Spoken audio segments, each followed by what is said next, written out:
ಮನೆಯವರ ವಿರೋಧದಿಂದ ದೂರವಾಗಿದ್ದ ಪ್ರೇಮಿಗಳು ಅಪಘಾತದಿಂದ ಒಂದಾದ ವಿಚಿತ್ರ ಘಟನೆ ಹಾವೇರಿಯ ರಾಣೆಬೆನ್ನೂರಿನಲ್ಲಿ ನಡೆದಿದೆ. ಪ್ರೀತಿಸಿದ ಹುಡುಗಿಗೆ ಮತ್ತೊಬ್ಬನ ಜೊತೆಗೆ ಮದುವೆ ನಡೆಯುತ್ತಿದ್ದನ್ನು ನಿಲ್ಲಿಸಲು ಹೋಗುತ್ತಿದ್ದ ಯುವಕನಿಗೆ ರಸ್ತೆ ಅಪಘಾತವಾಗಿ ಆಸ್ಪತ್ರೆಗೆ ದಾಖಲಾಗಿದ್ದ. ಸುದ್ದಿ ತಿಳಿಯುತ್ತಲೇ ಆತನ ಬಳಿ ಓಡಿ ಬಂದಿರೋ ಪ್ರಿಯತಮೆ ನಂತರ ಆತನ ಜೊತೆ ಮದುವೆಯಾಗಿದ್ದಾಳೆ. ಹಲವು ವರ್ಷಗಳಿಂದ ಪ್ರೀತಿಸುತ್ತಿದ್ದ ಮಂಜುನಾಥ್ ಮತ್ತು ಭಾವನಾ ಎಂಬ ಜೋಡಿಗೆ ಅಂಬೇಡ್ಕರ್ ಸೇವಾ ಸಮಿತಿ ಸದಸ್ಯರು ಮದುವೆ ಮಾಡಿಸಿದ್ದಾರೆ.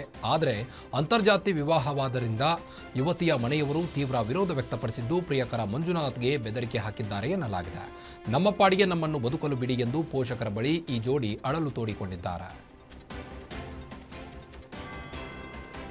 ಬಿಬಿಎ ಅಂತಿಮ ವರ್ಷದ ವ್ಯಾಸಂಗ ಮಾಡುತ್ತಿದ್ದ ವಿದ್ಯಾರ್ಥಿನಿ ಆತ್ಮಹತ್ಯೆ ಮಾಡಿಕೊಂಡಿರುವ ಘಟನೆ ಶಿವಮೊಗ್ಗ ಜಿಲ್ಲೆಯ ಬಚ್ಚನ ಕೋಡಿಗೆಹಳ್ಳಿಯಲ್ಲಿ ನಡೆದಿದೆ. ತೀರ್ಥಹಳ್ಳಿಯ ಬಾಳೆಬೈರು ಕಾಲೇಜು ಬಿಬಿಎ ವಿದ್ಯಾರ್ಥಿನಿ ಪ್ರಾಪ್ತಿ ಸುಸೈಡ್ಗೆ ಶರಣಾಗಿದ್ದಾಳೆ.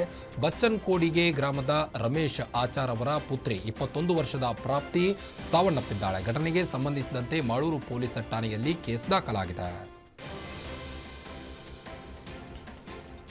ಉತ್ತರ ಕನ್ನಡ ಜಿಲ್ಲೆ ಯಲ್ಲಾಪುರ ತಾಲೂಕಿನ ಅರ್ಬೈಲ್ಘಟ್ಟದಲ್ಲಿ ಭೀಕರ ರಸ್ತೆ ಅಪಘಾತ ಸಂಭವಿಸಿದೆ. ಬೆಳಗಾವಿಯ ಚಿಕ್ಕೋಡಿಯಿಂದ ಕೇರಳ ಕಡೆಗೆ ಎಥನಾಲ್ ಸಾಗಿಸುತ್ತಿದ್ದ ಟ್ಯಾಂಕರ್ ಲಾರಿಯೊಂದು ರಾಷ್ಟ್ರೀಯ ಹೆದ್ದಾರಿ 63ರಲ್ಲಿ ನಿಯಂತ್ರಣ ತಪ್ಪಿ ಲೈಟ್ ಕಂಬಕ್ಕೆ ಡಿಕ್ಕಿ ಹೊಡೆದು ಪಲ್ಟಿಯಾಗಿದೆ. ಡಿಕ್ಕಿಯ ಕೆಲವೇ ಕ್ಷಣಗಳಲ್ಲಿ ಬೆಂಕಿ ತಗುಲಿ ಟ್ಯಾಂಕರ್ ಲಾರಿ ಸಂಪೂರ್ಣವಾಗಿ ಸುಟ್ಟು ಕರಕಲಾಗಿದೆ. ಎಥನಾಲ್ ಇರುವುದರಿಂದ ಭಾರೀ ಜ್ವಾಲೆಗಳು ಕ್ಷಣಾರ್ಧದಲ್ಲೇ ಲಾರಿಯನ್ನು ಆವರಿಸಿವೆ. ಮಧ್ಯರಸ್ತೆಯಲ್ಲೇ ಜ್ವಾಲೆಗಳು ಕಾಣಿಸಿಕೊಂಡ ಹಿನ್ನೆಲೆಯಲ್ಲಿ ಕೆಲ ಹೊತ್ತು ವಾಹನ ಸಂಚಾರ ಸ್ಥಗಿತಗೊಂಡು ಅಸ್ವಸ್ಥವಾಗಿತ್ತು. ಅದೃಷ್ಟವಶಾತ್ ಚಾಲಕ ತಕ್ಷಣವೇ ಲಾರಿಯಿಂದ ಹೊರಬಿದ್ದ ಕಾರಣ ಪ್ರಾಣಾಪಾಯದಿಂದ ಪಾರಾಗಿದ್ದಾರೆ. ಅಪಘಾತದ ಮಾಹಿತಿ ತಿಳಿಯುತ್ತಿದ್ದಂತೆ ಅಗ್ನಿಶಾಮಕ ದಳ ಸಿಬ್ಬಂದಿ ಸ್ಥಳಕ್ಕೆ ದೌಡಾಯಿಸಿ ಬೆಂಕಿ ನಂದಿಸುವಲ್ಲಿ ಯಶಸ್ವಿಯಾಗಿದ್ದಾರೆ.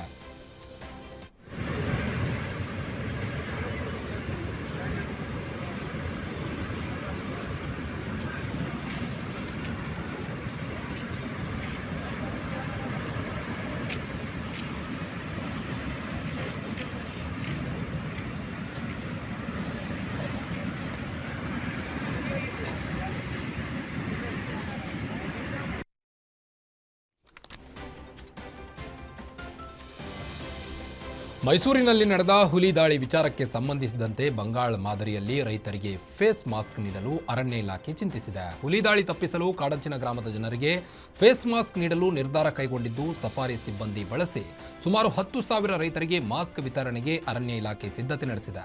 ಕುತ್ತಿಗೆ ಭಾಗಕ್ಕೆ ಹುಲಿ ದಾಳಿ ನಡೆಸುವ ಹಿನ್ನೆಲೆ ಮಾಸ್ಕ್ ನೀಡಲು ತಜ್ಞರು ಅಭಿಪ್ರಾಯ ವ್ಯಕ್ತಪಡಿಸಿದ್ದಾರೆ. ಬಂಗಾಳದ ಸುಂದರ್ಬನ್ ದ್ವೀಪದಲ್ಲಿ ಈ ಮಾಸ್ಕ್ ಬಳಕೆ ಮಾಡಲಾಗುತ್ತಿದ್ದು ಹುಲಿ ದಾಳಿ ತಪ್ಪಿಸಿಕೊಳ್ಳಲು ಈ ಮಾದರಿಯ ಮಾಸ್ಕ್ ಬಳಕೆ ಅಗತ್ಯವಿರುವುದರಿಂದ ಕರ್ನಾಟಕದಲ್ಲಿ ಇದೇ ಮಾದರಿ ಅನುಸರಿಸಲು ಅರಣ್ಯ ಇಲಾಖೆ ನಿರ್ಧರಿಸಿದೆ.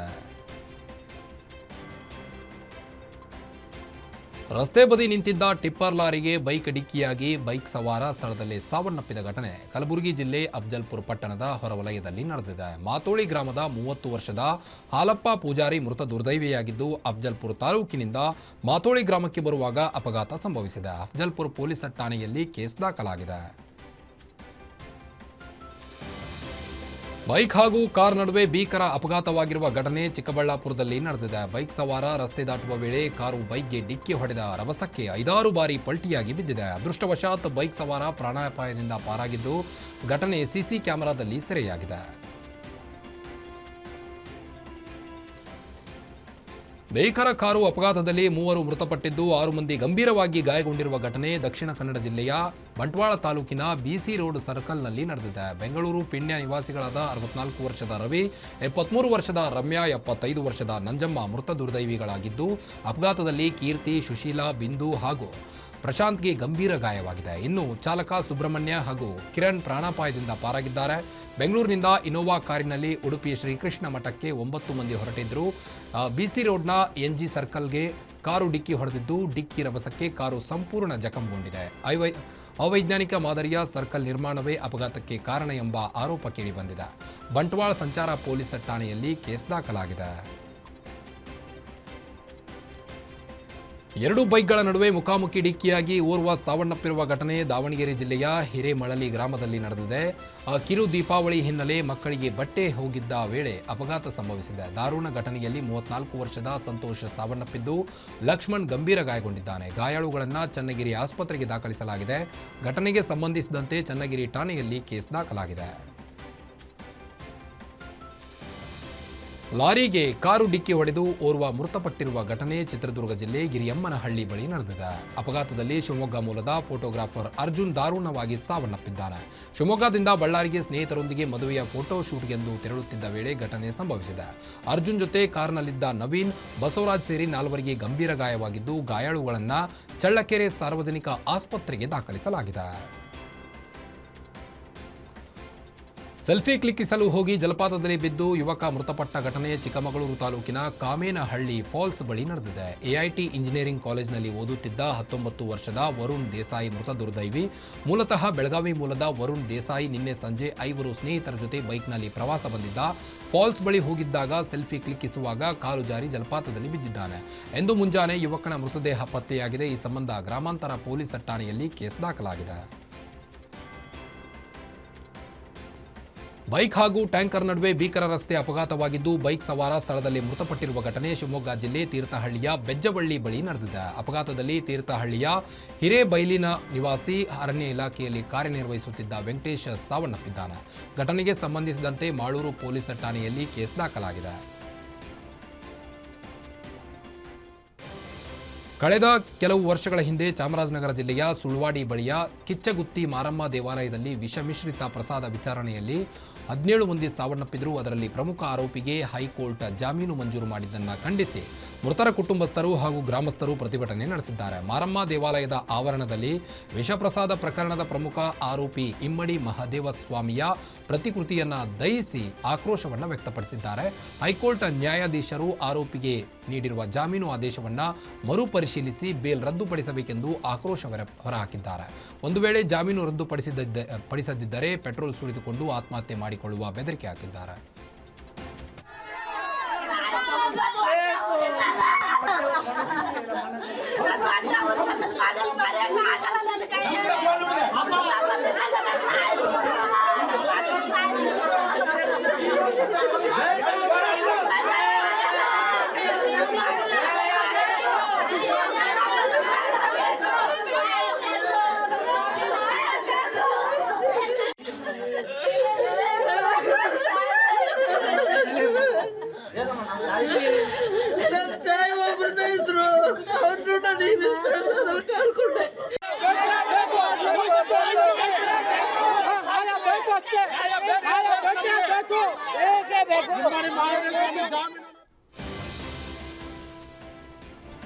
ವೃಕ್ಷಮಾತೆ ಸಾಲುಮರದ ತಿಮ್ಮಕ್ಕ ನಿಧನರಾಗಿದ್ದು, ಅವರನ್ನು ಕಳೆದುಕೊಂಡ ಪ್ರಕೃತಿ ಬರೀದಾಗಿದೆ. ಗಣ್ಯಾತಿ ಗಣ್ಯರು ವೃಕ್ಷಮಾತೆಯ ಅಂತಿಮ ದರ್ಶನ ಪಡೆದು ಕಂಬನಿ ಮಿಡಿದಿದ್ದಾರೆ.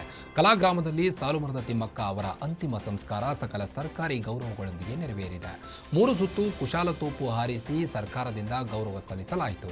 ಗೃಹ ಸಚಿವ ಪರಮೇಶ್ವರ್ ಅವರು ಹಾಗೂ ರಾಷ್ಟ್ರಧ್ವಜವನ್ನ ದತ್ತು ಪುತ್ರ ಉಮೇಶ್ಗೆ ನೀಡಿದರು.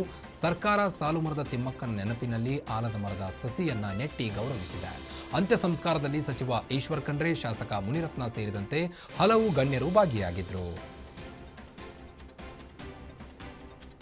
ಧರ್ಮಸ್ಥಳ ಮಂಜುನಾಥನ ಸನ್ನಿಧಾನದಲ್ಲಿ ಇಂದಿನಿಂದ 5 ದಿನಗಳ ಕಾಲ ಲಕ್ಷ ದೀಪೋತ್ಸವದ ವೈಭವ ಕಳೆಗಟ್ಟಲಿದೆ. ವಿದ್ಯುತ್ ದೀಪಾಲಂಕಾರದಿಂದ ಧರ್ಮಸ್ಥಳ ಕಂಗೊಳಿಸುತ್ತಿದ್ದು, 1,00,000ಕ್ಕೂ ಅಧಿಕ ವಿದ್ಯುತ್ ದೀಪಗಳ ಅಳವಡಿಕೆ ಮಾಡಲಾಗಿದೆ.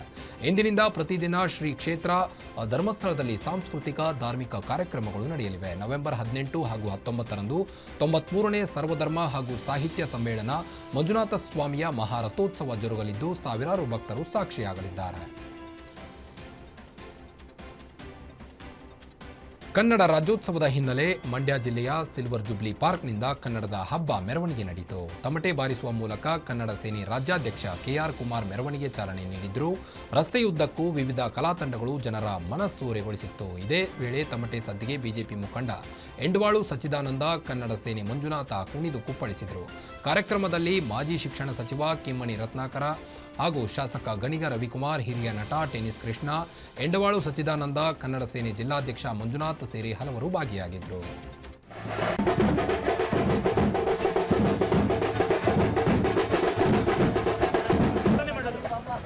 ಆತ್ಮೀಯ ಸ್ನೇಹಿತರೆ, ಇಂದು ಕನ್ನಡ ಸೇನೆ ನೇತೃತ್ವದಲ್ಲಿ ವಿವಿಧ ಕಲಾತಂಡಗಳೊಂದಿಗೆ ಬೃಹತ್ ಕನ್ನಡದ ಮೆರವಣಿಗೆಯನ್ನು ಚಾಲನೆ ಮಾಡ್ತಾ ಇದ್ದೀವಿ.